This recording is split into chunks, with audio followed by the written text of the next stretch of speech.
እያስፈራራኝ ነው የሚል ነገር አይቼ ነበርና ምን ተፈጥሮ ነው? አገባሽበት ገብቼ ደፋሻለሁ እኔ ባልደፋሽ ወንድሞቼ ይደፉሻል ብሎ ያስፈራራኛል። ታንድ ሙለት ሶስቴ እስከ 6 ሴት ካኖች ያረገብኝ እያንዳንዱን ድርጊቶችን ይከታተለኛል። ወረዳው ላይ የሰሩትን ሰዎች ደውሎ አስፈራርቷቸዋል። ካንቺ ህይወት ጋር ምን አገናኘው የነሱ ቪዲዮ መስራት? በቃ እኔ አሁን አብርሽና ባሌ አብርሽን ታየው ባሌ በቃ ትዝ ነው የሚሉኝ። ዩቲዩብ ለመጀመር ፈልጋችሁ የት ልቀርጽ እችላለሁ ብላችሁ ስቱዲዮ በማጣት ምክንያት አቁማችኋል? ፖድካስት ለመጀመር በምን አይነት ማይክ ልቀርጽ እችላለሁ፣ በምን አይነት ካሜራ ልቀርጽ እችላለሁ ብላችሁ ተቸግራችኋል? እንዲሁም ለተለያዩ የፕሮዳክሽን ቀረጻዎች ከፈለጋችሁ ጥበብ ስቱዲዮ አለሁ እያላችሁ ነው። ጥበብ ስቱዲዮ መሀል ሜክሲኮ ሰንጋተራ ዮቤክ ህንፃ 7ኛ ፎቅ ላይ ይገኛሉ። እንዲሁም ከታች በማስቀምጥላችሁ ስልክ ቁጥር እየደወላችሁ ኮንታክት ማድረግ ትችላላችሁ።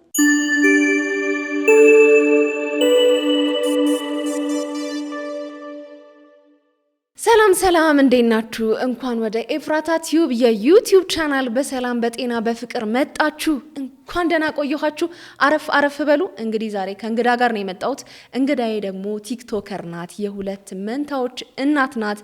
ለ8 ዓመታት ያህል አረብ ሀገር ቆይታ የመጣች ጠንካራ እናት ናት። እንግዲህ አብዛኞቻችሁ ታቋታላችሁ ብዬ እገምታለሁ። በተለይ ደግሞ ቲክቶክ ላይ የጋብቻ ፎቶዋን ስትቀድ እንዲሁም ደግሞ ልጆቿን ከፊትና ከኋላ እዝል አድርጋ እንጀራ እየጋገረች የተለያዩ የቤት ውስጥ ስራዎችን እየሰራች አይተናታል።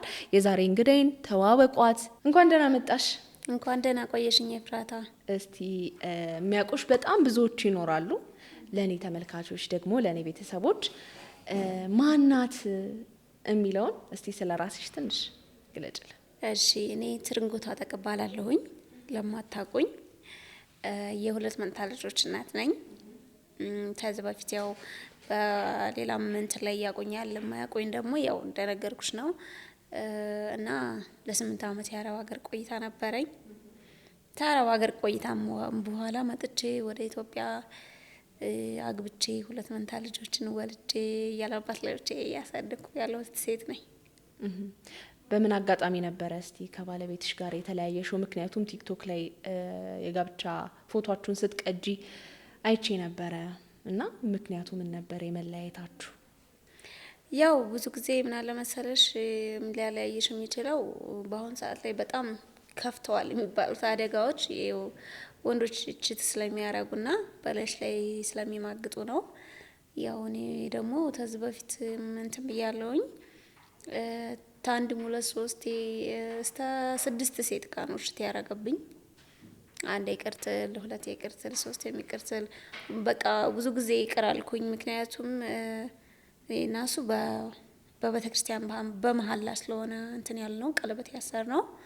ያንን ማጠፍ ስላልፈለግኩኝ ይቅር እያልኩት መጨረሻ ላይ ግን ያው ቤቴ ድረስ ሴት አምጥቶ ቤቴ አልጋዬ ላይ ሴት ይዞ በመተኛት እኔ ስራ ቦታ ሄጄ ትመጣ እሱ ስራ የለውም ነበረ ቤት ውስጥ እየዋለ ለኔ ሊያግዘኝና ሊንከባከበኝ ሲገባ ነፍሰ ጡር ሆኜ ስራ እየዋልኩኝ ለሱ የሚፈልገውን ነገሮችም እያሟላሁለት ትመጣ አልጋዬ ላይ እንግዲህ ሴት ይዞ ተኝቶ አገኘሁት። በዛ ምክንያት ነበር የተለያየ ነው። በኋላ ላይም ደግሞ ያም ሆኖ ነፍሰ ጡር ሆኜ ሌላ ሰው ስለሌለኝ ይቅርታ አድርጌለት ነበረ። ምክንያቱም ያው የልጆች አባት ይሻልሻል፣ እንደገና ደግሞ ተባለፈው ስጠቱም ትምህርት ወስዷል፣ ይቅርታ ተባባሉና መውለድ አለብሽ ምናምን ይባል። እኔም እሱ ተወልዶ ያደገበት ሀገር ስለነበረ ያለሁት ለእናትና ለአባቴ በጣም ርቀት ስለነበረው ይቅርታ አረኩለት። ብርም በቂ ብር ሰጠሁት እና ለመውለጃ እያመቻቸልኝ ነው በሚለው እሱ ሌላ ከተማ ነበር የሚኖረው። መጨረሻ ላይ ቼክአፕ የሄድኩበት አግብቶ አገኘሁት። ተዛየው የመለያየታችን ምክንያት እንትን ሳይባል እሱ አግብቶ ሌላ ሴት ጋር መኖር ጀመረ። እኔም እንግዲህ መንታ ልጆች ለብቻዬ ወልጄ ላይፌ ቀጠለ። እንደዛ ነው። ትውውቃችሁ ምን ይመስል ነበረ? በምን አጋጣሚ ነው የተዋወቃችሁት? ትውውቃችን ብዙ ጊዜ አሁን እንግዲህ በሚዲያ ላይ ነው ሰው እየተዋወቀ ያለው።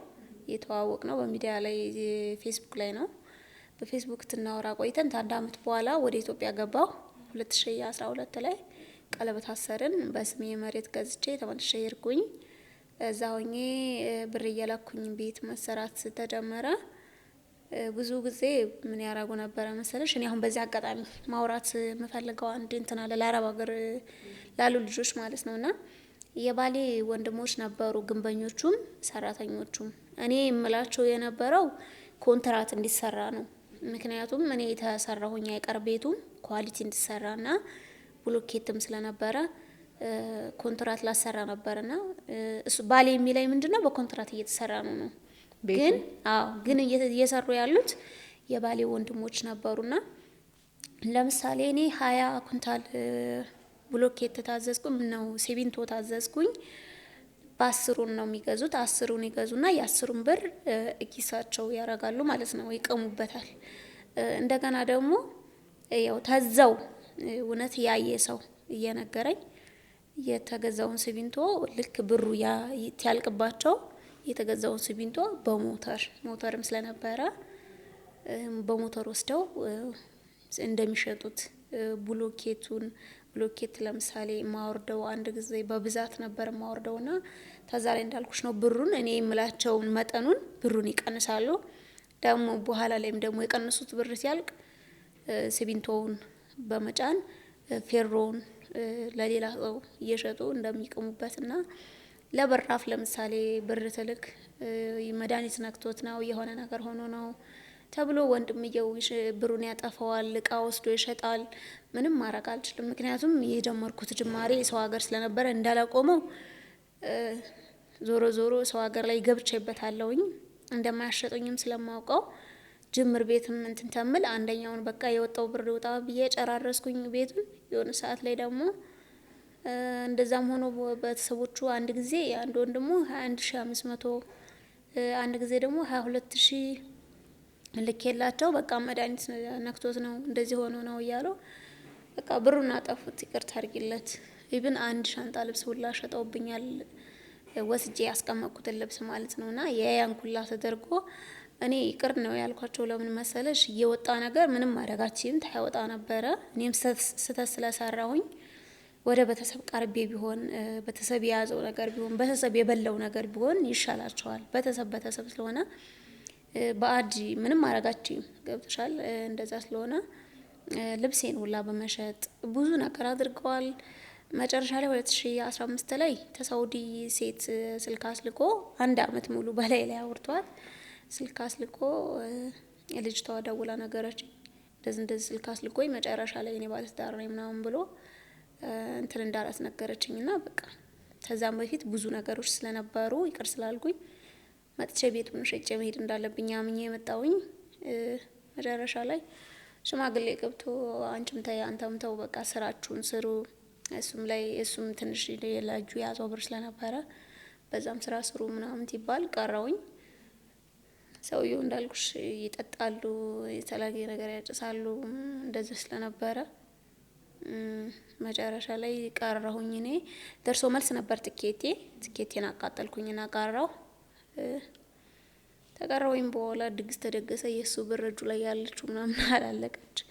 እኔ ደግሞ ስራ ጀመርኩኝ። 500 ዶሮ እርባታ ጀመርኩኝ። በቀን 450 እንቁላል ለቀም ነበረ።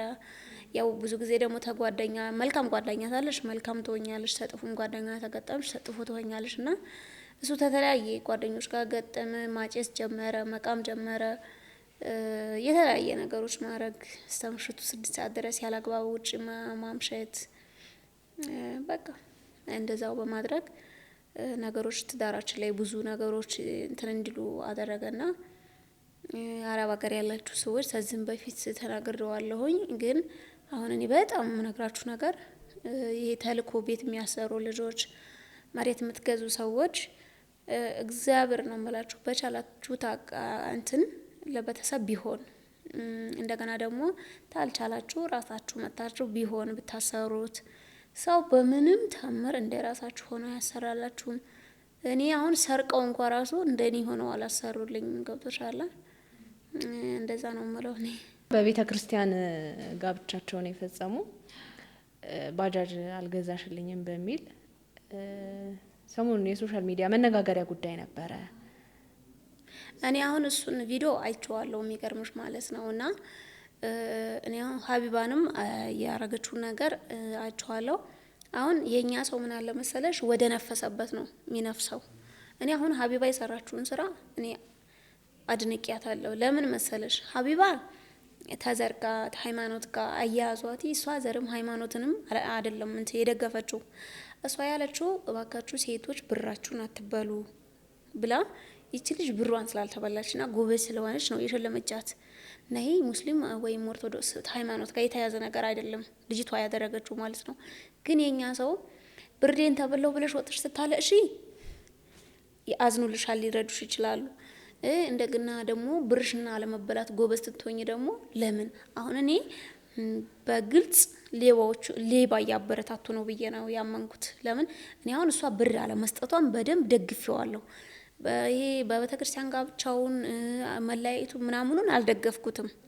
መለያየቱን ይሄንን ወጥቶ መቅደዱን የቤተክርስቲያን የተጋቡበትም ወጥቶ መቅደዱ ምናምን እሱ አስፈላጊ ነው ብዬ አላምንም።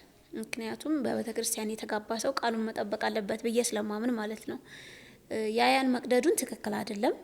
ነገር ግን ልጅቷ ያደረገችው ነገር እኔ አድናቂዋ ነኝ። ጎበዝ እኔ ደግፊያታለሁ። ለምን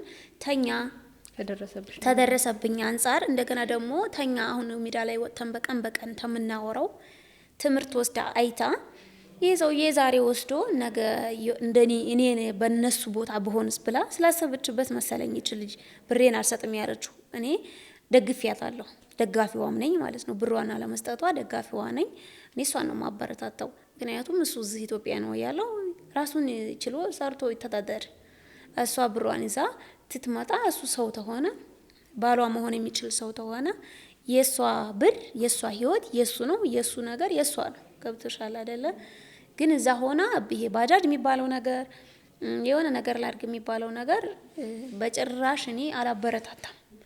አሁን እሷን በቃ ሙልጭ አድርገው ልጅቷንም ሰርበው ያችንም ሀቢባንም ሰርበው ልጁን አሁን ባለባጃጅ አድርገውታል። ታርቀዋልም ደግሞ አዎ ባለባጃጅ ሆኗል። እንደውም የሚገርምሽ ያ ተቀደደ የተባለውን ፎቶ ይሄን ሰሞን እየፖስተው እንደውም እያየሁ ነው። እና እኔ መታረቃቸውን እንኳንም ታረቃቸው ደስ ብሎኛል።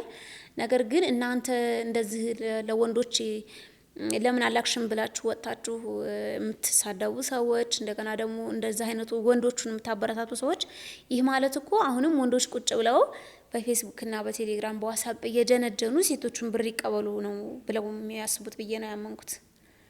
መሆን የለበትም።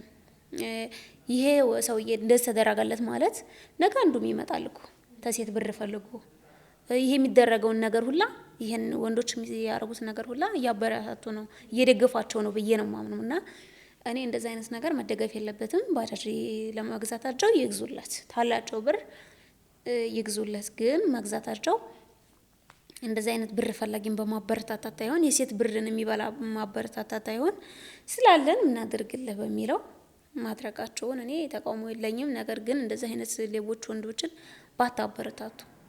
ብዙ ልጆች እኔ አሁን በቅርብ ራሱ ያየኋት ልጅ ለ9 አመት ሰርታ ባዶ እጇን 50 ሳንቲም ታይኖራት መጣ ተመልሳ ሄደች። 9 አመት ለፍታ ማለት ነውና ብዙ እንደዛ እስከ 15 አመት ተዛ በላይ እየሰሩ እየመጡ ባዶ እጃቸውን እየቀሩ ስለሆነ እንደዛ ነገር ባታበረታቱ ባይነኝ እኔ። መልካም። እስኪ ትንሽ የእርግዝና ጊዜሽን አጫውች። የእርግዝና ጊዜ ኤፍራታ ከባድ ነው። ምን መሰለሽ እኔ እንደምታይኝ ትንሽ ነኝ፣ አጭር ነኝ፣ ቀጭን ነኝ እና በዚህ ላይ መንታት ይሆን ደግሞ በጣም ከባድ ነበረ። ምን ልበልሽ የ500 ዶሮ እርባታ ውስጥ ነው ሞላው። ለነኛ ዶሮች መኖ አቀርባለሁኝ፣ እንቁላል እለቅማለሁኝ። እንቁላሉን ደግሞ የሆነ ቆሻሻ ታለው አጽድቼ በሙዝ ሳጣራ ሞልቼ እስከ 1300 እስከ 1000 እንቁላል በዛ ላይ በትክክል ራሴ ቆጥሬ ድርድሬ ጽድ እያደረኩኝ አሽጌ ወደ ደብረ ብርሃን እልካለሁ። ይህ ማለት እኔ ነኝ ይሄንን ሁላ ማደርገው። እኔ አልሸከመውም፣ መኪና ላይ መጫኑን ብቻ ነው ማልሰራው። ሌላ ሁሉንም ድርጊት ማረገው እኔ ነበርኩኝ። ጽዳታቸው ደግሞ የዶሮቹ ጽዳታቸው በጣም ከባድ ነበረ። እሱ እንደ ነገር ማደርገው እኔ ነኝ። የሆነ ሰዓት ላይ ምን ተፈጠረ መሰለሽ? በቃ እርግዝናዬ በጣም እንትን እያለ ሄደና በዚህም ጎኔ መተኛት አልችልም፣ በዚህኛውም ጎኔ መተኛት አልችልም፣ በጀርባሽም በፊትሽም መተኛት አይቻልም። እና በቃ ፊቴ እንደዛ አበጠ። እንቅልፍ መተኛ ትፈልጋለሁ ግን በየት ልተኛና ፊቴ እንደዛ አብጦ በቃ ቁጭ ብዬ ውጭ ላይ ነበር ማለት ሰውና በቃ ሰው አንቺ ለምንድነው በቃ ነገሮች አልፋሉ ምናምን ይሉኛልና ልክ ስራ ቦታ ትደርስ 12 ሰዓት ነው ስራ ቦታ የምደርሰው። ምክንያቱም በጠዋት መነሳተሽ ውሃ ታረጊላቸው ነው እንቁላል የሚጥሉልሽ። አለበለዛ የአንድ ቀን እንትናቸውን ታዛነፍሽባቸው እንቁላል እንትን ይሉሻል ማለት ነውና እዛ እነሱ ጋር ደርሼ እንቁላላቸውን አውጥቼ በመጀመሪያ ምሳቸውን እሰጣቸዋለሁ፣ አቸውን እሰጣቸዋለሁ፣ እንቁላላቸውን አወጣለሁኝ፣ ደረድራለሁኝ። ከዛ በረንዳ ላይ ወጣና ተኛለሁ። ይህ ማለት ፍግ ነው። ፍጉ ላይ እግዚአብሔር ብቻ ፈጣሪ ውለጂና የልፋትሽን ዋጋ ስላለኝ ነው። እስካሁንም እኔ በህይወትም አልኖርም ሁላም ነበርና ከዛ ውጭ ላይ ወጣና በረንዳ ላይ ዝም ብዬ ተኛለሁ። ጥላ እንደሆነ ነው የምተኛው። እዛ ትደርስ እንደዚህ ዝም ብዬ ስለምተኛ በዛው እንትን ብዬ ተኛለሁ። ፍጉ ላይ ፀሐይ ወጥቶብኝ 3 ሰዓት ላይ ተተኛው እስከ 5 ሰዓት 6 ሰዓት ላይ እዛው ላይ ነኝ። እዛ ጥላ ላይ ነበርኩኝ። ፀሐይ ወጥቶ ላይ ቆይቶ ምናልባት ሰው እንቁላል ሊገዛ ተመጣ በራፍ ተንኳኳ ወይም ደግሞ ድንገት ስልክ የተደወለልኝ የምናውቀው ማለት ነውና ብዙ ሲቃዎችን አሳልፍ ያለው ነፍሰ ጡር ሆኜ በተለይ የመንታ ልጆች ነፍሰ ጡር ስትሆኚ እንደመጀመሪያዬም በጣም ከባዱ ጊዜ እሱ ነበረ። በጣም የተፈተንኩበትም ጊዜ እሱ ነበር። የእግር መንገር ነበረው። የእግር መንገድ ወጣ ተመጣ ያለው በጣም ከባድ ነበር። ግን እግዚአብሔር ላያስችል አይሰጥም። ለዛ አብቅቶኛል እግዚአብሔር። በዛን ሰዓት አንቺ በከባድ ሁኔታ ላይ በነበርሽ ሰዓት እሱ አጠገብሽ አልነበረም? ማንም እኔ የስንት ወር ነፍሰ ጡር ቢያንስ የስንት ወር ነፍሰ ጡር 3 ወር ነፍሰ ጡር ምናምን እያለው ነው በቃ ተኔ ጋር ሄደው ማለት ነው። የተለያያችሁ ተኔ ጋር ሄደው መጨረሻ ላይ ሌላ ከተማ ሆኖም ያው ተሴት ጋር አግኝቼው እንደወጣ ነው። ሌላ ከተማም ሆኖ ወሬ በቃ ያው ድርቅ አድርገን እኔ ወደዛ ልሄድ እያወራን ነበር። ግን ለመኖሩ ለብቻዬ ነበር የምኖረው። ምን አለፋሽ ስተወልድባት ሰዓት ድረስ ሰው መጥቶ በራፌን እያንኳኳ መጨረሻ ላይ 7 ወር ነው ምናምን እያለው 8 ወር እያለው ነው ዶሮቹም እዛው ባሉበት በኪሳራ ሸጬ የወጣሁት። እና ቤት ውስጥ ብዙ ሰው ያስቡልኛል። በዛ አጋጣሚ የነበርኩበት ከተማ ህዝብ አንድም የሚያቀኝ ሰው የለም። ግን ለኔ በጣም ትልቅ ክብር ነበራቸው። በጣም ይወዱኛል። እግዚአብሔር ያክብራቸው፣ እግዚአብሔር ይደግፋቸው። እንደደገሁኝ ሁሌ መጥተው በራፍ አንኳኩተው አለሽ እንዴ ይሉኝ ይጠይቁኝ ነበረ። ለምሳሌ አንድ ቀን ወጥቼ ሱቅ እቃ ካልገዛው ታላዩኝ ምን ሆነ ይሆን ሞታ ይሆን ምናምን በሚለው መጥተው ቼክ ያደርጉኝ ነበርና ያ ነገር እግዚአብሔር ይመስገን። ቤተሰቦችስ እንደዚህ አይነት ሁኔታ ከአረብ ሀገር መተሽ አግብተሽ ይመስለኛል የሱ ሀገር ነው የኖርሽው ቤትም የሰራሽው እና ቤተሰቦችሽ ፍቃደኝነታቸው በትዳርሽ ላይ ምን እንዴት ነበረ? ሽማግሌ ተልኮ ነው ወይ? እሱን እስቲ ትንሽ ንገሪ። ከቤተሰቦችሽ ጋር ያለሽ ግንኙነት? ቤተሰቦቼ ጋር የሚገርምሽ ያው እንዳልኩሽ በፌስቡክ ነው ትውቃችን። ቤተሰብ አልፈለጉም። አዎ ቤተሰብ አይፈልጉም። አንደኛ አገሩን አያውቁትም። እኔም በስም አላውቀውም ነበረ። የወተሱ ጋር ተዋውቅ ነው አገሩን ያወቁትና ለምን ተረቀናለሽ የሚባል እንደገና ደግሞ በሚዲያ ያወቅሽውም ሰው ለምን ይሆናል?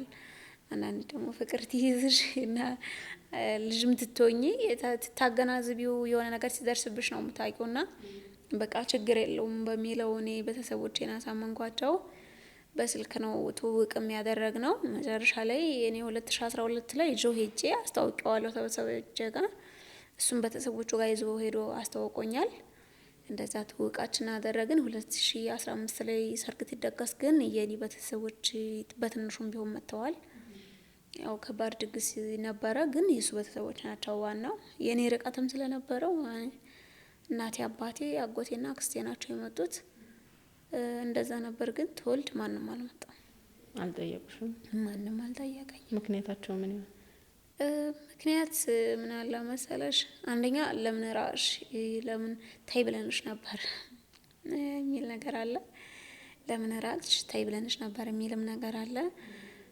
ሁለተኛ ደግሞ የወለድኩበትም ሐምሌ ላይ ስለሆነ የገጠር ሰው ግን ብዙ ጊዜ አዝመራ የሚያዘምርበት የራሱን እንትን የሚልበትም ስለነበረ በዛን አጋጣሚ አልመጡም። በቃ ሞጣ ጠበቅኩኝ፣ አልመጡም። ልጆቼ እያደጉ ነው። እኔ ለመሄድ ደግሞ መንገዱ በጣም የኛ ሀገር መንገድ በጣም ተዚህ በፊትም እንትን ብዬ እናትና አባቶቼ ጋር እንድትጣላው እናትና አባቶቼን እንትን እንዳልኩ ነው ያሰበው ሰው ማለት ነው። እኔ እናትና አባቶቼ ጋር ጥልነት የለኝም፣ አልተጣላሁም። ያው መንገዳችን ሩቅ ስለነበረ 2015 ላይ ረብሻ በየመንገድ ላይ ስለነበረ ያን ስለፈራው ነው ያልሄድኩት። አሁን ግን እንደምንም ጨክኜ ግንቦት ላይ እኔ ራሴ ልጆቼን ሄጄ ሰርፕራይዝ አረኳቸው። አረግሻቸው? ሰርፕራይዝ አረኳቸው። ግንቦት 16 ማህበር ነበረችኝና ክዳን ንብረት ማህበር እጠጣለሁ ልጅ ሆኜ ጀምሬ እናቴ አስቀጥላልኝ እየጠጣች ነበረ እና መንጣቴን ምናምን ታልነግራቸው ድንገት ልጆቼን ሄጄ ጠይቂያቸው መጣሁ። ግን ልጆቼ በጣም አሞቤ ነበረ፣ ምክንያቱም መንገዱ በጣም ከባድ ነበር የኛ ሀገር መንገድ።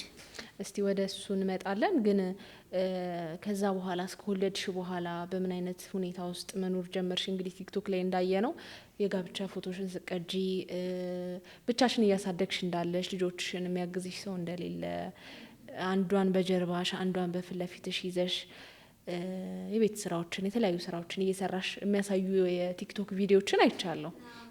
እና እንዴት ነበረ ያንን ጊዜ እያሳለፍሽ የነበረው? ከወለድሽ በኋላ ያለውን እስኪ ጊዜ ትንሽ አጫዎች። ተወለድኩ በኋላ የሚገርምሽ እንዳልኩሽ ነፍሰ ጡር ሆኜ እስከምወልድበት ሰዓት ድረስ ማንም ሰው ተጎኒ አልነበረም። ሆስፒታልም ትሄድ ደብረ ብርሃን ሐኪም ግዛው ነው የወለድኩት። ለነፍሴ ያለ ሰው የጓደኛዬ እናት ተከትላኝ ነበር የሄደችው። እንደገና ደግሞ አንድ ጎረቤት የዛው ደብረ ብርሃን እንዳጋጣሚ ሄደው እዛው ነበሩ። እነሱ ናቸው ተከትለውኝ የገቡት እና በጣም ችግር ነበር እኮ እሱ ነገር። አሁን ከባባድ ነገር ነው በጣም ምን ልበልሽ፣ በጣም ከባድ ነው ብቻ እሱ ላይፍ። ወልጄ ልጅ የሚቀበልልኝ ሰው አልነበረም። የሆነ ነገር ነፍሰ ጡር ሆኜ እንትን ቸካፕ ገብቼ ነፍሰ ጡር ሆኜ ቸካፕ በገባሁበት እዛው አሞኝ ማደር አለብሽ ድንገት ውርጃ ሊከሰት ይችላል ተብዬ አደርኩኝ እና ምግብ በጣም ራበኝ። ነፍሰ ጡር ስትሆኝ ታውቂያለሽ፣ ይረባል። በጣም ራበኝና ባሌን ደውዬ ና ምግብ በጣም እየራበኝ ነው ያለሁት እንደዚህ ነው ብዬው እዛው እኔ የነበርኩበት ከተማ ውስጥ ሆኖ አልመጣም። እና ለነፍስ ያለ እንደዚሁ ሚስቱን ይዞ የገባ ሰው ወጥቶ ምግብ አንጥቶ ሰጥቶኝ በልቼ አድሬ ያው ጠዋት ሰላም ስለሆንኩ ወደ ቤት ሄጄ አውቃለሁኝ። የመውለድ ዕለት ደግሞ ማታ ገባሁኝ። ጠዋት ሰርጀሪ ትሰሪያለሽ ተብዬ ጠበቅኩኝ። ጠዋት 3 ሰዓት ድረስ ተደወለለት ና ተባለ። ምንም የለም አልመጣም አልመጣም። ያው እንግዲህ በጥል እንደተለያየን ነገር ነው ያሰበው እሱ ነው እንግዲህ ሄዶ ያገባው። ጠበቅኩኝ አልመጣም። ጎረቤቶች የነበሩ አብረው ሰርጀሪ ዶክተሮቹን እኔ ሰው እንዳይደለኝ ብቸኛ እንደሆንኩ እና ደግሞ በቃ ሁሉን ነገር ክትትሌንም ለብቼ እንደምከታተልም ሙሉ ክትትሌም እዛው ስለሆነ ስለተረዱኝ ዶክተሮቹ በጣም ነበር የተንከባከቡኝ። በቃ ተስሬ አንድ ዶክተር ለደቂቃ አልጠፋም ነበረ። ተዛ ወልጄ የሆነ ሰዓት ላይ እንደውም በደም ማነስ ምክንያት ተሞት ላይ ነው የተረፍኩት። ደም ፈሶኝ ደም ማነስ በጣም ነበረብኝና ምን አለፋሽ እግዚአብሔርን ፈጣሪ ነው ያተረፈኝ ማለት ነውና ያው ዶክተሮች በዛ አጋጣሚ እግዚአብሔር ያክብራችሁ፣ ተፈጣሪ በታች እናንተ ናችሁ ለኛ ዋጋ እየከፈላችሁልን ያላችሁትና በዶክተሮቹ ብርታት እንደገናም ደግሞ ለነፍስ ያሉ ጎረቤቶች ስለተከተሉኝ ወልጄ ተመልሼ በ4 ቀን ቤቴ ሄድኩኝ። ቤቴ ተሄድኩ በኋላ እንዳራስ ቤቴ መቀመጥ የለም፣ ተኝተሽ ገንፎ መብላት የለም። ቤቴ ማጽዳት አለብኝ። መጥቶ ሰው ሊያንኳኳ ይችላል፣ ሊጠይቁኝ መክፈት አለብኝ። ሰዓት የለሽንት ቤት መጠበቅ የለብኝም። ለምሳሌ የሆነ ሰዓት ላይ ትወጫለሽ አትወጭም የሚባል ነገር አለ። አራስ እስከ 40 ቀን ጉድጓዷ ክፍት ነው የሚባል ነገር አለ። እሱ ነገር እኔ ጋር ምንም ክብር የላቸውም። በፈለኩ ሰዓት እወጣለሁኝ፣ በፈለኩ ሰዓት እገባለሁኝ። እንደዛ ነበር ያሳለፍኩት። ያው እንዳልኩሽ ነው ጎረቤቱም ሁሉም እግዚአብሔር ይስጣቸው፣ እነሱ ናቸው ያረሱኝ፣ እነሱ ናቸው ሁሉ ነገር የኔ ሸፈኑልኝ። ለወንዱ ልጅ ክርስትና ራሱ የዛ የሀገር ሰውን ወስዶ አስነስቶ ያመጣልኝ እና እንደዛ ነበር። በጣም ከባድ ነው፣ ተምነግርሽ በላይ በጣም ከባድ ነው። እግዚአብሔር ላይ ያው ብርታቱን ስለሰጠኝ ያንን ነገሮችን አሳልፌ ወደ ቲክቶክ የመጣሁበት ምክንያት ደግሞ በጣም መስራት እፈልጋለሁኝ። ቪዲዮዎች እየሰራሁ ለቅ ነበረ፣ አይታዩልኝም። በቃ መስራት እፈልጋለሁኝ፣ መታወቅ እፈልጋለሁኝ፣ አይታዩልኝም። እንዳጋጣሚ ጠጉሬ በጣም ረጅም ነው። እየታጠብኩ አንድ ቀን ስለቅ ከዛ 250 ሺህ ታየልኝ በአንድ ቀን አጠር ማለት ነው። እና 5000 ፎሎወር አገኘው በአንድ ቀን አጠር። የምናየው ደግሞ ስልካችንን እዛ ኢንተርኔት የለም በረብሻው ምክንያትና አፋፌደን ኮኔክት አድርገን ነበርና ጓደኛዬን ስልኬን ወስዳ ኮኔክት ምታረግልኝ ጠዋት ወስዳ ኮኔክት አድርጋልኝ ማታ ለቀቂያው በቃ ስልኬ የጠፋ ጠዋት ኮኔክት አድርጋ ትታመጣልኝ። በቃ ዘራስ ቤት ጮኩ አልኩሽ። በቃ በጣም ደስተኛ ነበርኩ። በቃ እዚህ በኋላ ታዋቂ ልሆን ነው፣ ሰውም ችግሬ ሊያቅልኝ ነው የሚለው ነገር። ከዛ አንድ ክላስ ቤት ነበረችኝና እሷን ደግሞ ያው እውነት ስራዬ ነው፣ ከዛም በፊትም ሰራው ስራዬ ነው። ቀለም እየቀባሁ ለቀኩኝ። እሱም ደግሞ ቫይራል ወጣ፣ 400 ምናምን ታየልኝ። እዛን ደግሞ ላይፌን እንጀራ ተጋግር እንዴት እንደምጋግር ስራዬ እንዴት እንደሆነ ኑሮዬን ምናምን እያካፈልኩኝ ተዛም በኋላ ያንድ ደግሞ በቃ በጣም ብዙ ፎቶ ነበር ተባሌ ጋር እሱን ቀዳድጄ አንድ የመስታወት ፎቶ የተሰቀለ ግድግዳው ላይ ነበር። ሁሌ በቃ ልቀደው ሁላ ጓደኞቼ ተይ ብለውኝ እዛ በቃ ለምን የኢትዮጵያ ሕዝብ ችግሬን አያቅልኝም በዛ አጋጣሚ ብዬ እሱን ቀደርኩልሽና ከሰለም ጭጫ ምናምን አድርጌ ስሬ ያንን አቀጣጣልኩት። ከዛ በኋላ ተሰው ጋር መታወቅ ጀመርኩኝ። ሰውም ኢንተርቪው አደረገኝ። ከዛ በኋላ ደግሞ በደንብ ታዋቂነትን አገኘሁኝ። ቲክቶክ ላይ መስራት ጀመርኩኝ። አሁን ምን እየሰራሽ ነው? ልጆችሽን ለማሳደግ ወደ አዲስ አበባ እንደመጣሽ አውቃለሁ፣ ከዛ ሀገር ለቀሽ እና እስቲ አሁን ያለሽበትን ሁኔታ ንገሪኝ። አሁን ያለሁበት ሁኔታ እንዳልኩሽ ስራም አልጀመርኩም። 2 ልጆች ለማያውቅ ቀላል ነገር ሊመስለው ይችላል። በጣም ከባድ ነው። እግዚአብሔር ነው የምልሽ። በተለይ አሁን በእግራቸው መሄድ ጀምረዋል። ብዙም አይሄድም ግን ጀምረዋል በእግራቸው መሄድ። ያን ያነሳሉ። 1 አመት 1 ወራቸው ነው። ይሄን ያነሳሉ፣ ይሄን ይደፋሉ፣ ያን ይጨብጣሉ፣ ያን ያነሳሉ። በጣም ጥበቃ የሚያስፈልጋቸው ሰዓት ላይ ነው ያለሁት። አሁን ምንም አይነት ስራ የለኝም። ያው ቤት ውስጥ ነው የምውለው። ዩቲዩብ ነበረኝ ወደ 17600 ሰብስክራይብ ደርሶልኝ እሱን ሀክ አድርገውኛል። አሁን አዲስ ዩቲዩብ ጀምሬ 9000 ሰብስክራይብ ደርሻለሁኝ። ቲክቶክ ላይ ደግሞ ለነፍሴ ያለ ማስታወቂያ ያሰራኝ ይሰራለሁ። በተረፈ እንግዲህ አሁን የሴቶች በሳሎን ላይ ስልጠና ለመሰልጠን አስባለሁኝ። ሰልጥኜ እግዚአብሔር ታለ ልጆች የተለቀቁኝ ተቀጥሬም ለመስራት እግዚአብሔር ታለም ደግሞ ከብቼ ለመስራት ህልሙ አለኝ። እንደዛ ነው የማስበው። እስካሁን ድረስ ግን ያው ቁጭ ብዬ ነው ያለሁት። ምክንያቱም ልጆች 2 ልጆች በጣም ከባድ ነው። እውነት ነው። የልጆችሽ አባትስ እንግዲህ አንድ ቪዲዮ አይቼ ነበረ ዩቲዩብሽ ላይ እያስፈራራኝ ነው የሚል ነገር አይቼ ነበረና ምን ተፈጥሮ ነው ከዚህ ሁሉ ጊዜ በኋላ የሚለው ነገር እስኪ ያጫውችን። ምንድነው? አዎ ምን አለ መሰለሽ እኔ ተዛቀር እንደ እንትን እንዳልሽው ለቀቅ ያለሁኝ ሀገሩን ለቀቅ አዲስ አበባ ገብቻለሁ። ነገር ግን ወደዛ ሀገር በመመለስ ሰዓት አሁን የት ናት፣ የት ዋለች፣ የት ሄደች፣ የት መጣች እያንዳንዱን ድርጊቶችን ይከታተለኛል። መከታተል ብቻ ሳይሆን የሆነ ቦታ ላይ ለምሳሌ እኔ ተወንድ ጋር ምንም አይነት ላይፍ የለኝም እስካሁንም ወደፊትም አልፈልግም። ሰዎቹን ደውሎ ያስፈራራል። እንደገና ደግሞ አሁን የልጆቼን የልደት ካርድ በአባቴ ስም አድርጌዋለሁ። ከዚህ በኋላ ምክንያቱም የልጆች አባት 1 አመት 1 ወር ሆናቸው፣ አልጠየቃቸውም፣ አያውቃቸውም። በክፉ ቀን ጊዜ ያልደረሰልኝ አባት በደስታዬ ጊዜ ምን ይሰራልኛል? ምንም አይሰራልኝም ብዬ የልደት ካርድ ቤቴ ባለበት ከተማ ላይ ሄጄ በራሴ አባቴ ስም አድርጌያቸው መጥቻለሁና ያንታይ ወረዳው ላይ የሰሩትን ሰዎች ደውሎ አስፈራርቷቸዋል። እኔን ደግሞ መጣሁልሽ ደፋሻለሁ ገልሻለሁ እያለኝ ነው። ያው እኔ ደግሞ እንግዲህ እንደፊ አምላክ ነው ሰው አይደለም ብዬ እየኖርኩ ነውና እንደዛ ነው ያለው ነገር። የት ገባች የት ወጣች የሚለው ክትትል በጣም ከባድ ነው በአሁን ሰዓት ላይ። ስለዚህ ማን ነው የሚያገባሽ ማን ነው የሚያገባሽ ማን ነው የሚያገባሽ የሚባል ጤና አለ እና እንደዛ ነው ያለው ላይፍ። የመታረቅ ፍላጎት አለው ወይስ ምንድነው? የመታረቅ ፍላጎት አለው። ሽማግሌም ልኮብኝ ነበረ። የሚገርምሽ አሁን ያገባትን ሚስቱ ሆቴል ላይ ነው ዝም ብሎ ወሰዳት። እናትና እናቷ ሞታለች እንደሰማሁት።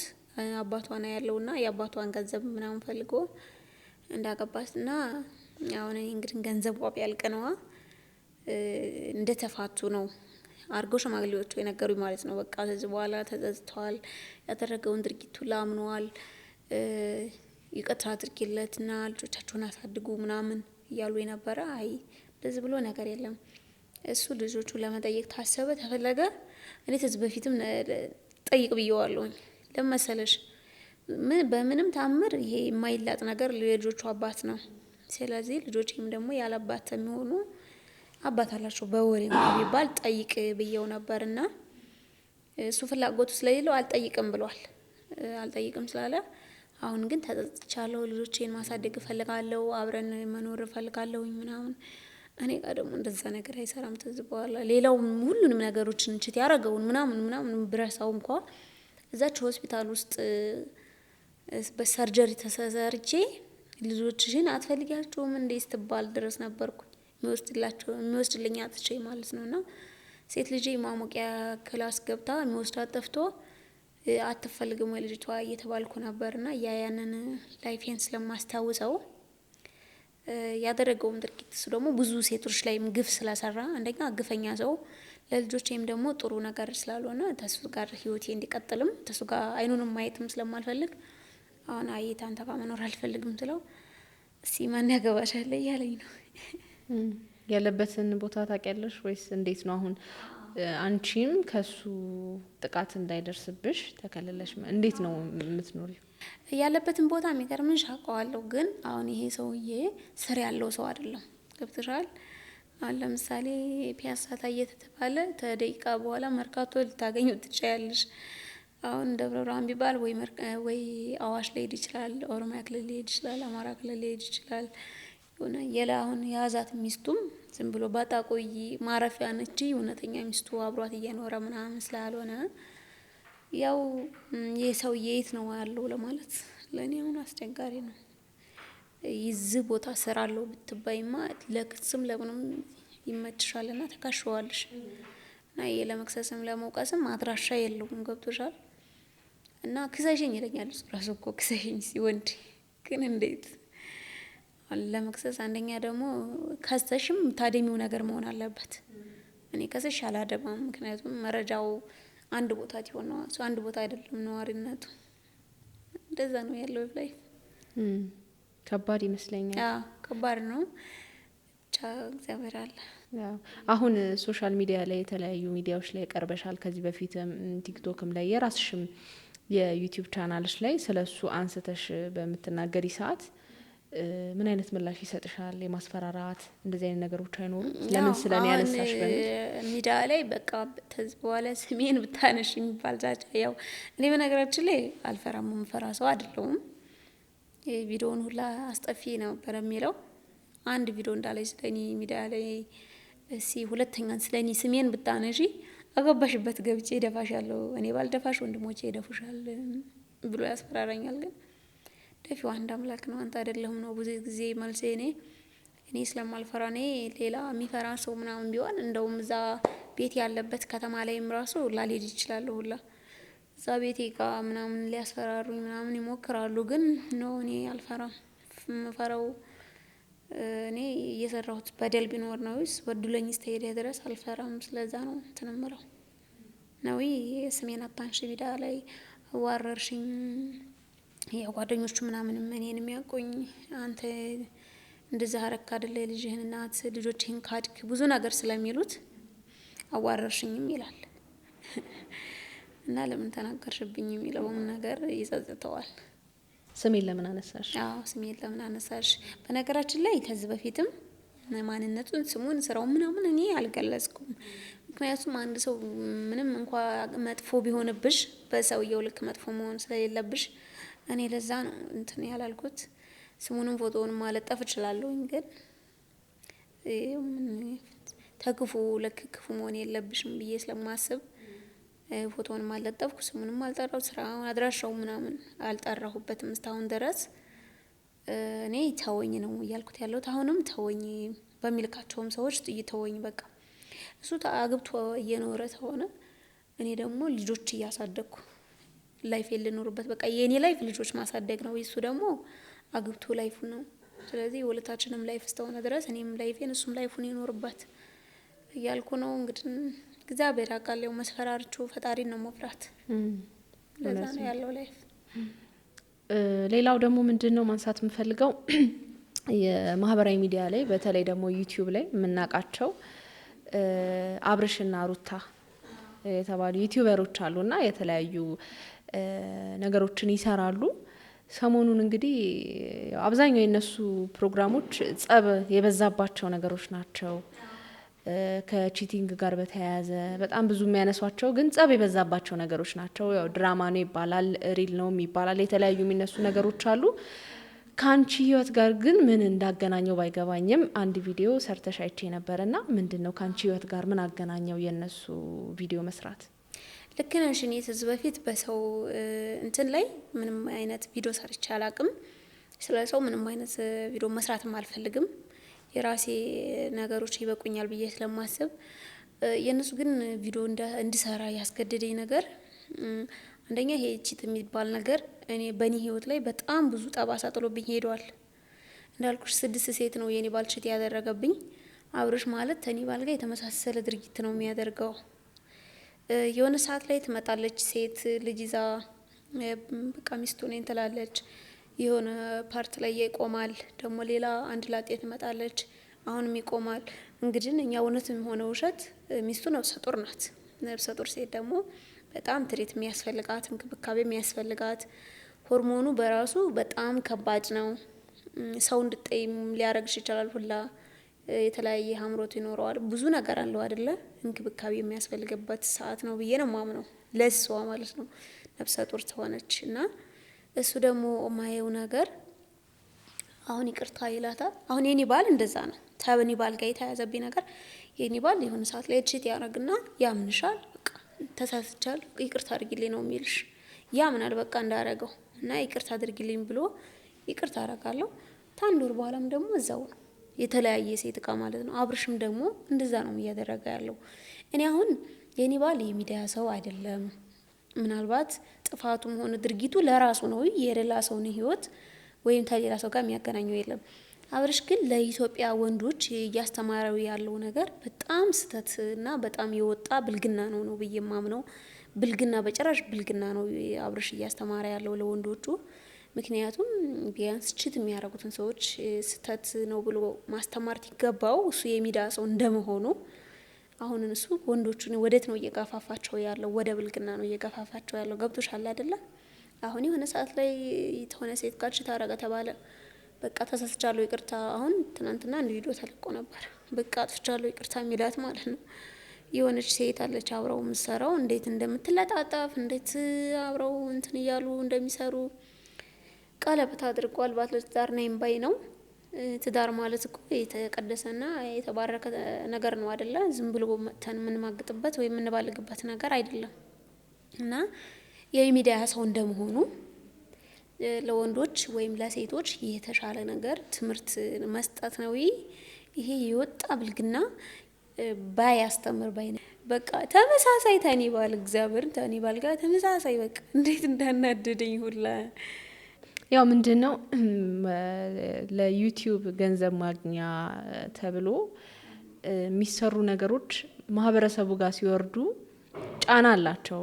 በተዘዋዋሪም ሆነ በቀጥታ ጫና አላቸውና አሁን አንቺም ከባልሽ ጋር የተያያዘ ነገሩ እንዲመጣብሽ ማስታወስ የማትፈልጊያቸውን ነገሮች እንድታስታውሽ አድርጎሻልና እንደዚህ አይነት ቪዲዮዎች ሲሰሩ ማህበረሰቡ ላይ ጫና ስላላቸው ጥንቃቄ ብታደርጉ የሚለውን ነገር ነው ማስተላለፍ የፈለግሽ? አዎ እኔ ምን መሰለሽ የሚዲያ ሰው እንደምትመሆኑ አሁን የውስጥ ማለት ሚዲያ የማያየው ሰው ቢሆን ምናልባት የራሱን ላይፍ ነው እየጎዳ ያለው፣ እሱ ራሱን ብቻ ነው እያበላሸ ያለው። አሁን ግን እሱን ብቻ ሳይሆን ሌላ በዛ ዙሪያ ላይ የተጎዱ ሰዎችን ሞራላቸውን እየነካ ነው። ሲቀጥል ደግሞ ሌላ ወንዶችን ጨዋ ወንዶችን እንደዚህ ብናረግ ይቻላል እንዴ? እንደዚህ ማድረግ ይቻላል እንዴ ብለው ወደዛ እንዲገፋፉ ያደርጋል። አሁን እነሱ የሚሰሩት ለዩቲዩብ ብር ወይም ድራማ ሊሆን ይችላል። ሪል እኮ ላይሆን ይችላል። እነኚህ ሰዎች የሚሰሩት ድራማ ሊሆን ይችላል። ግን ሰው ጋር ደግሞ የሚደርሰው እውነትን መስሎ ነው። እውነትን መስሎ ደግሞ ሰው ተያየው እንደዚህ ማድረግ እኮ እችላለሁኝ ብሎ ተዛ 200 ሰው ቢያየው ተዛ ውስጥ 2 ሰው ተበላሸ ማለት ይሄ በሱ ስም ነው። ገብቶሻል? ስለዚህ መደረግ የለበትም። እንደዛ ብዬ ነው ማምነው። በቃ እኔ አሁን አብርሽና ባሌ አብርሽን ታየው ባሌ በቃ ትዝ ነው የሚሉኝ፣ ተመሳሳይ ናቸው እና ባያደርገው እላለሁኝ እኔ። ትርንጎ ወደፊት ምንድን ነው አሁን እቅድሽ? ሌላ ትዳር ቢመጣ የማግባት እስቲ ምንድን ነው እቅድሽ የትርንጎ? ምክንያቱም ልጅ ነሽ፣ ስንት አመትሽ ነው አሁን? 26 ጨርሼ እንግዲህ ወደ 27 እየተዳረስኩ ነው። ስለዚህ ልጅ ነሽ እና ምንድን ነው ፊቸርሽ? ትዳር እንግዲህ እኔ አሁን በህይወቴ ላይ ትዳር አልፈልግም። ለምን መሰለሽ? በጣም ቁስል ለውስጤ ሰው ያወሩኛል እኮ ያወሩኛል ምናምን፣ ግን በቃ የኔ እህት ምናምን ብሎ ላወራኝ ሰው በጣም አንጀቴ መልካም ሆኖ ነው እንትን የሚለውና፣ ግን በቃ አንድ ስለ ትዳር ነገር ሲያነሱብኝ ተይኝ አትጠይቂኝ በጣም ነው የምናደደው። ስልክ ዘግቼ የማለቅስበት ጊዜ ሁላ አለ። ምክንያቱም አሁን የነበረው ቁስል ገና አልሻረልኝም፣ ገና ነው። እኔ በጭራሽ እግዚአብሔር ታለ ህይወቴን ታስተካከለልኝ የተሻለ ስራ ኖሮኝ ምኞት ነው። ሰው ይመኛል፣ ፈጣሪ ደግሞ በምኞታችን ልክ ፈጣሪ ነው የሚያስፈጽመውና የተሻለ ነገር ኖሮኝ ልጆቼ የተቸገራቸው እኔም ችግር ታላይ በፊት የተቸገርኩትን የኢትዮጵያ ህዝብ የረዳኝን እያመሰገንኩኝ የተሻለ ቦታ ደርሼ በእኔ ቦታ ሆነው የሚጎዱ ሴቶችን እናቶችን እያገዝኩኝ የተሻለ ቦታ ለመድረስ ነው ህልሜ። ወርጄ ገና ደግሞ አሁንም ተወንዶች ጋር ትጃጃል መታየት አልፈልግም እና እንደዛ ነው ህልሜ። እንግዲህ እግዚአብሔር ያውቃል፣ ያው ነገሮች ሊቀየሩ ይችላሉ። ነገ ምን እንደሚፈጠር አይታወቅም። የተሻለ ሰው ወደ ህይወትሽ መጥቶ ህይወትሽን የነበረሽን ኤክስፒሪየንስ ድምስስ የሚያደርግ ለካ እንዲህ ደስ ይላል እንዴ ትዳር እንደዚህ አይነት ሰውም አለ እንዴ የሚል ሰው ታገኛለሽ፣ ይኖርሻል፣ ደስተኛ ሆነሽ ትኖሪያለሽ የሚል ተስፋ አለኝ እኔ። እንደ ይኖራል ብለሽ ነው በአሁን ሰዓት? አዎ አለ። ብዙ መልካም ሰዎች እንዳሉት ሁሉ እኮ ማን ነው ብዙ መጥፎ ሰዎች እንዳሉ ሁሉ ብዙ መልካም ሰዎች አሉ። ግን ምንድነው በመጥፎ ሰዎች ይሸፈኑና መልካሞቹ አይነሱም። ብዙ ጊዜ መጥፎ ነገር አይደለም ነጥሮ የሚታየው ምን የሚለው፣ ስለዚህ ይሸፈናል እንጂ እንደዛ ብለሽ ሙሉ በሙሉ ሰው ሁሉ እንደዛ ነው ወንዶች ሁሉ ርኩስ ናቸው ብለሽ ማሰብ ይከብዳል። ምክንያቱም የምናውቃቸው ብዙ ጠንካራ አባቶች አሉ፣ እናቶች ጥለው ጠፍተው ልጆቻቸውን በቃ አዝለው ምን ብለው ልጆቻቸውን ተንከባክበው በቃ በጣም ዋጋ ከፍለው የሚያሳድጉ በጣም ብዙ መልካም አባቶች አሉ፣ መልካም ወንድሞች አሉ፣ መልካም ባሎች አሉና ሁሉንም ጠቅለል ማድረጉ ልክ አይደለም። መልካም ሰዎች አዎ ልክ ነሽ። ግን ምን አለ መሰለሽ አሁን በጣም መልካም ወንዶች አሉ አምናለሁ።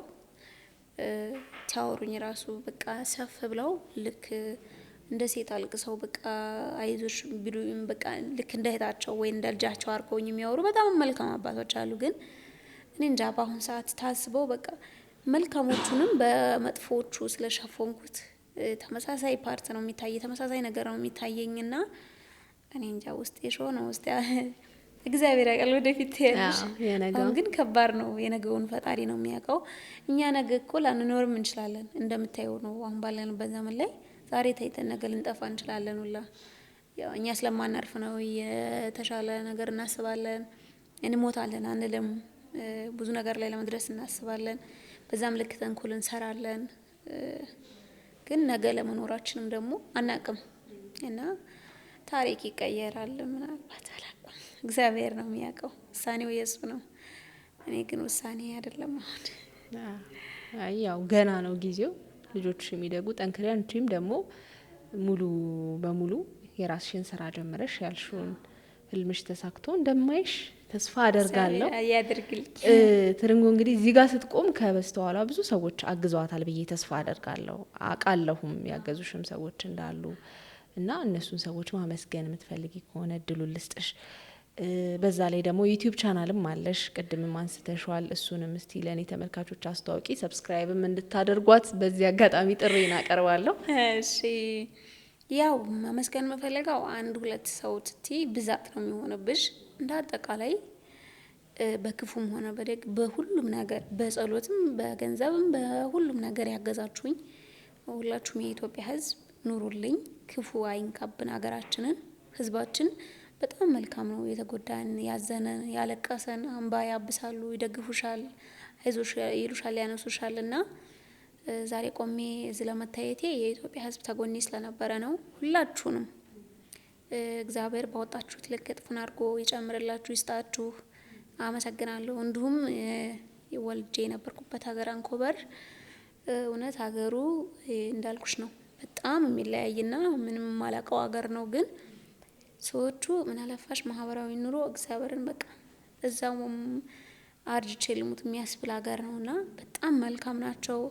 ጤና ጣቢያ ብሄድ መስሪያ ቤት ብሄድ በሄድኩበት ቦታ ሁላ ለኔ ክብር አላቸውና እንዳከበራችሁኝ እንደወደዳችሁኝ እግዚአብሔር ያክብራችሁ። ሁላችሁንም ወዳችኋለሁ።